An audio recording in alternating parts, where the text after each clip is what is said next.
Olá pessoal, aqui é o Emanuel, o Ultra Tokusatsu XD, e sejam bem-vindos a mais um vídeo análise da série Biografia Chespirito Sem Querer Querendo. E olha, o quarto episódio, o mais emocionante e o mais aguardado por todos os fãs. O título se chama Ninguém Tem Paciência Comigo, e é nesse episódio que Roberto Gomes Bolanes decidiu criar o Chaves, e também rondado de muitos outros desafios e todas as tentativas que o Roberto sempre sofria, mas enfrentava com muita coragem. E olha, também trazendo as 3 linhas temporárias e para tudo aí, na qual acabou ajudando bastante ele. E eu vou dar todos os detalhes desse episódio aqui para vocês no nosso vídeo, só que sem spoilers, pois chega mais que vocês vão gostar muito de ouvir falar sobre o que esse quarto episódio nos trouxe para nós e o presente maravilhoso de todos, que é a criação do programa do Chaves do 8. Mas antes disso, se inscreva no canal e ative as notificações para vocês não perderem um conteúdo novo, e deixe aquele like maroto se você gostar do nosso vídeo e compartilhe com seus amigos para me dar aquela moral, beleza? Então, sem mais delongas, vamos partir direto para mais um vídeo análise de Chespirito Sem Querer Querendo aqui no nosso canal para vocês. Então, siga meus bons! Siga meus bons! E o quarto episódio de Chespirito teve seus momentos mais emocionantes e outros nem tanto. Tem seus pontos positivos e negativos, mas pessoal, esse quarto capítulo foi uma maravilha.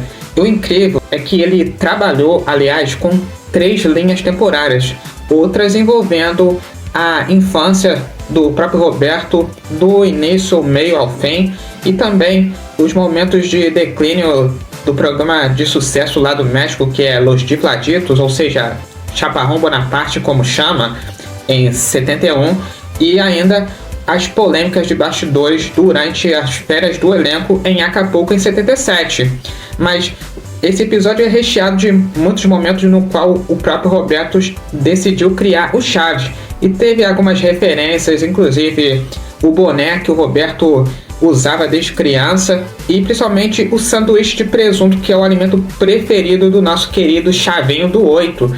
E os pontos mais legais foi tudo que o Roberto planejou. Toda essa ideia de criação e nascimento do Chaves veio diretamente dele, acompanhando desde criança os momentos mais dramáticos da vida dele e os pontos que ele buscou para poder criar um novo programa no lugar dos Difladitos, e todos os desafios que ele tinha que enfrentar. Olha, isso era uma sugestão de coragem dele para criar um novo programa do zero, já que ele não queria perder o seu querido amigo que trabalhou junto com ele no programa dos Difladitos. Eu tô falando do Rubem Aguirre, o professor Girafales que viveu o Lucas Pirado, o amigo do Chaparrão Bonaparte, ou Pancada Bonaparte, como a gente chama aqui no Brasil.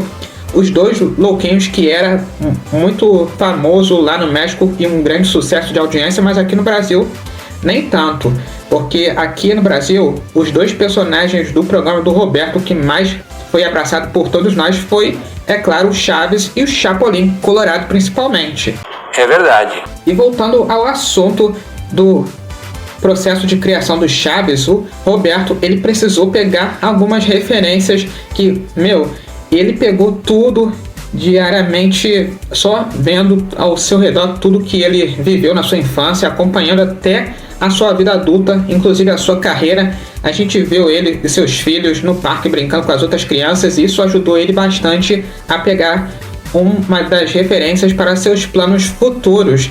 E isso aí foi um momento muito legal, e a gente vê a criação do projeto de criação da vila mais querida da América Latina e também a sua vizinhança, onde a gente conheceu o Seu Madruga, a Chiquinha, o Kiko, a Dona Clotilde, o Professor Girafales, a Dona Florinda, o Nhonho e todos os moradores da vila, os personagens mais icônicos do humor na televisão, que conquistou os corações de muitos fãs até hoje.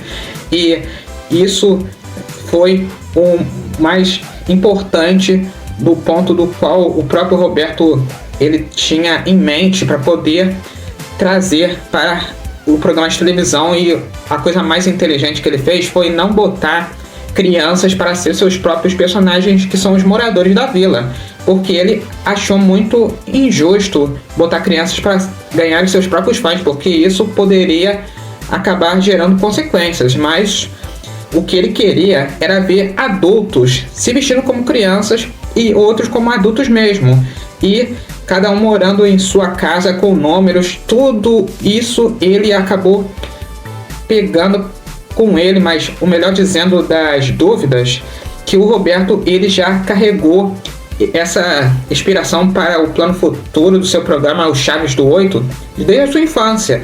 E tudo o que ocorreu na vida real, o Roberto, que viveu todo esse drama, ele carregou consigo mesmo.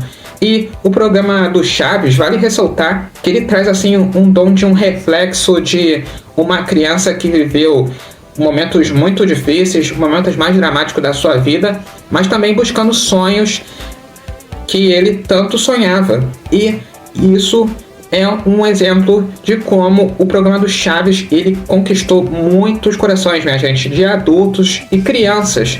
E até hoje a gente ama assistir porque ele é um programa muito legal e muito gostoso de se ver. Mas agora a gente acompanha os bastidores por trás do nascimento do programa do Chaves do 8, e isso foi o mais gostoso para mim, na minha visão, aliás, ver nesse episódio, porque ele é uma maravilha que já vemos, e é o momento que a gente esperou tanto para ver. Nós, os fãs de Chespirito, a gente aguardava, além do mais, o Chapolin Colorado e outros personagens, mas o Chaves é o ponto principal, porque esse é o que a gente cresceu assistindo na TV.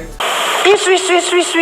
Porém, em alguns momentos o episódio ele mostrava pouco dos eventos que aconteciam durante as gravações para o primeiro episódio do primeiro programa do Chaves do 8, mas isso deixou o episódio ainda mais divertido.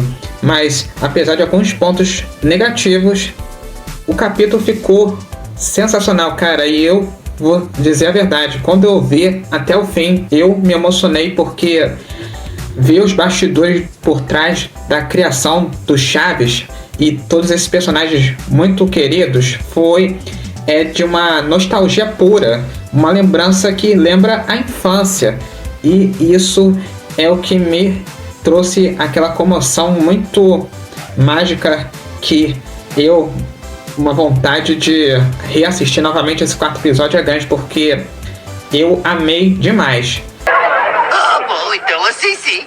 E voltando ao assunto, o ponto mais legal foi quando o Roberto conheceu os seus colegas de elenco. Estou falando do Seu Madruga, a Dona Florinda, o Kiko e todos os personagens da vila.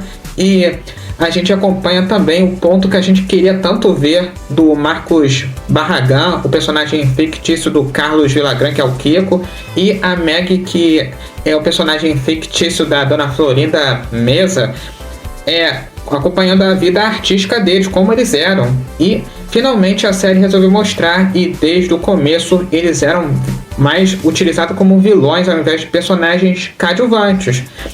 Pessoal, teve mais outra polêmica, dessa vez envolvendo a briga dos colegas do Roberto durante suas férias em Acapulco em 1977. E era a época que o Chaves já estava no seu auge de sucesso, de audiência, e no mundo inteiro. E sem falar também de como o Roberto ele teve que adaptar os personagens para os seus colegas viverem, e isso ficou ainda mais legal, mas há muitas coisas que são totalmente inexplicáveis. Se foi mesmo que o Roberto viu da sua infância para poder inspirar nesses figurinos da televisão. Mas muitos dizem que sim, outros dizem que não, mas eu acredito que foi dessa forma que saiu o Chaves do 8. Tá bom. Mas esse episódio, apesar de alguns pontos bem polêmicos e negativos, é muito legal, vale muito a pena assistir o quarto episódio de Chespirito Sem Querer Querendo, que é o título chamado Ninguém Tem Paciência Comigo. É o epicentro e o coração por trás do nascimento do Chaves do 8. E eu gostei demais, me amarrei. Agora é só aguardar pelo 5º episódio, que vem toda quinta-feira, que foi a data de estreia da série. E a nota que eu dou para o capítulo 4 é 9.7. E essa nota que eu dou para o 4º episódio da série do Chespirito. E agora eu passo essa pergunta para vocês. O que vocês acharam do 4º episódio da série? Qual foi o seu ponto mais legal? Qual o ponto mais negativo na opinião de vocês? E qual a sua nota que você dá para esse 4º episódio, que foi o nascimento do Chaves? É dúvida? É só vocês deixarem seus comentários aqui embaixo do meu vídeo. É isso aí, pessoal, esse foi mais um vídeo análise de hoje. Espero que vocês tenham gostado e quero lembrar vocês de não se esquecerem de seguir o canal Ultra Tokusatsu XD pelas redes sociais, para vocês ficarem ligados nas novidades que estão chegando. E venha conhecer também o site oficial do meu canal, que é esse aí, Ultra Tokusatsu XD.ip.com, facinho. Lá você poderá ver os destaques de giro de notícia desse ano de 2025, viu? Lembrando a vocês que agora você pode fazer parte do grupo da comunidade do nosso canal, não só pelo Facebook, mas agora pelo WhatsApp. É isso mesmo, pessoal, venha fazer parte do grupo da comunidade do canal Ultra Tokusatsu XD pelo WhatsApp e principalmente pelo Facebook, que lá você será muito bem-vindo, beleza? E estarei de volta com mais um vídeo análise, e o próximo é o episódio 5, que estreia quinta-feira, e eu estarei aqui junto de vocês para apresentar mais uma análise da série Biografia Chespirito Sem Querer Querendo. E lembrando a vocês que já tinha feito os 3 últimos vídeos de análise sem spoilers, e eu vou deixar bem nos cards aqui para vocês no finalzinho do meu vídeo, para vocês acompanharem de perto tudo o que aconteceu nesses 3 últimos episódios desde a estreia da série. Tá legal? Então, vejo vocês na próxima. Um forte abraço para vocês e Power Ultra! Tchau! Não contavam com a minha astúcia!